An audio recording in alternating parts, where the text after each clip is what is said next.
ሰላም ሰላም ቤተሰቦች እንዴት አላችሁ? ደህና ናችሁ ሆይ? እንኳን ለታላቁ ለአብይ ጾም እንደዚሁም ለረመዳን ጾም እንኳን አደረሳችሁ። እንግዲህ ከመጥፋት በኋላ ነው የመጣሁት። ያው ብዙዎቻችሁ ለምን አትገቢም ትሉኛላችሁ። እስቲ ዛሬ ቻለሁኝ ዛሬ እንድናወራ የፈለኩት ሲሊያክ ዲዚዝ በሚባለው በሽታ ላይ ነው ማለት ነው። ይህ ቪዲዮ ኢንክሌክስ ለሚፈተኑ ወይም ነርሲንግ ስኩል ላይ ላሉ እንደዚሁም ደግሞ ልጆች ያላቸው ሰዎች ሼር ብታደርጉት ይጠቅማል ብዬ አስባለሁኝ። ወደ ቪዲዮ እንሄዳለን። ሲሊያክ ዲዚዝ ምንድን ነው? በምን ይመጣል? ምንስ ማድረግ አለብን? ምን ማወቅ አለብን? የሚለውን ዲስከስ እናደርጋለን ማለት ነው። ሲሊያክ ዲዚዝ አውቶ ኢሚዩን ዲዚዝ ነው። ግሉተን በሚባለውን ፕሮቲን ሰውነታችን ፕሮሰስ ማድረግ ሳይችል ሲቀር የሚፈጠር ነገር ነው ማለት ነው። ግሉተን በአዝዕርቶች ላይ የሚገኝ የፕሮቲን አይነት ነው። ምን ውስጥ እናገኘዋለን? እነ ስንዴ፣ ገብስ፣ ሬይ፣ ኦትስ እና ዊትስ ዛት ሚንስ ስንዴ እነ ኦትስ፣ ባርሊ፣ ገብስ ነው። እነዚህን የመሳሰሉት ነገሮች ላይ የሚገኝ ነው ማለት ነው። እና ብዙ ጊዜ የሚከሰተው እንዳልኳችሁ ህፃናት ላይ ነው። ምንድን ነው የሚደረገው? ይሄንን ምግብ በሚበሉበት ሰዓት የስሞል ኢንተስታይን ትንሿ አንጀት የመቆጣት ነገር ያሳያል ማለት ነው። ይህ ነገር ደግሞ እየተደጋገመ በሚሄድበት ጊዜ ክሮኒክ የሆነ ችግርን ያደርስባቸዋል። ይሄን እንደዚህ አይነት ያለባቸው ህፃናት ምን አይነት ሲምፕተሞችን ነው የሚያሳዩት ብለን ደግሞ ስናይ የሆዳቸው መነፋት ሊሆን ይችላል። ያንን ምግብ ከበሉ በኋላ ሊያስቀምጣቸው ይችላል።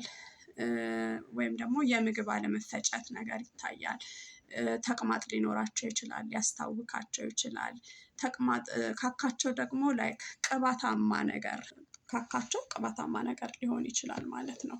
እነዚህ ልጆች ከነዚህ በተጨማሪ ምን አይነት ችግሮችን ሊያጋጥማቸው ወይም ኮምፕሊኬሽን ሊኖራቸው ይችላል ብለን ስናይ ደግሞ ብዙ ጊዜ እንደምናውቀው በትንሿ አንጀት ብዙ ነገሮች አብዞርብ የሚደረግበት ነው። እነ አይረን እንደዚሁም ደግሞ ፋት ሶሉብል ቫይታሚን የምንላቸው እነ ቫይታሚን ኤ፣ ኢዲ እና ኬን የመሳሰሉት ቫይታሚኖች በሙሉ እጥረት ያጋጥማቸዋል። ለምን?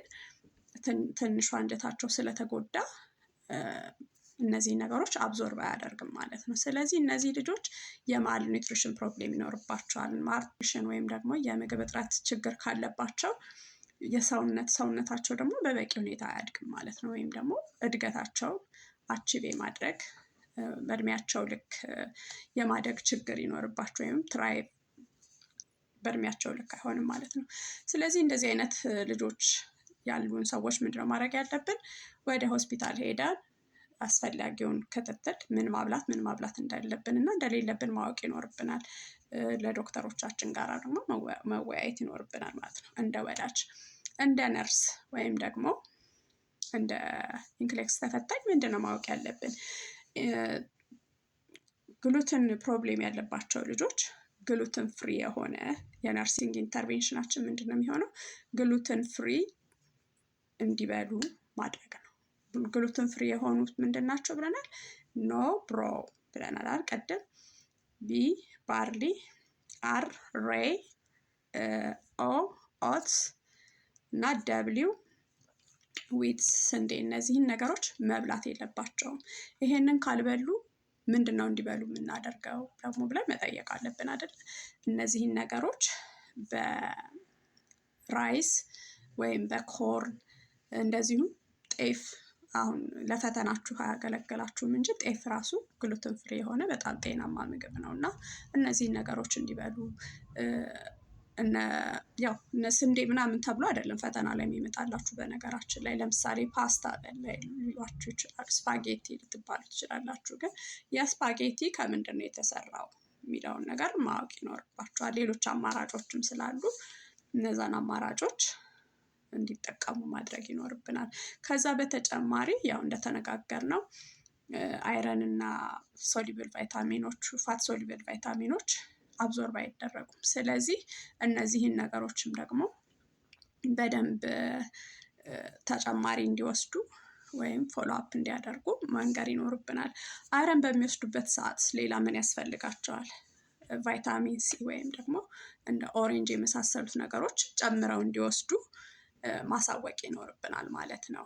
ሌሎች ፕሮቲኖችንም ኤግ ሚትም መብላት ይችላሉ። ቬጅቴብል እና ፍሩቶችንም መብላት ይችላሉ። ጀስት እነዛ ቀድም ላይ የጠቀስናቸው እነ ስንዴን አቮይድ እንዲያደርጉ መንገር ይኖርብናል ማለት ነው።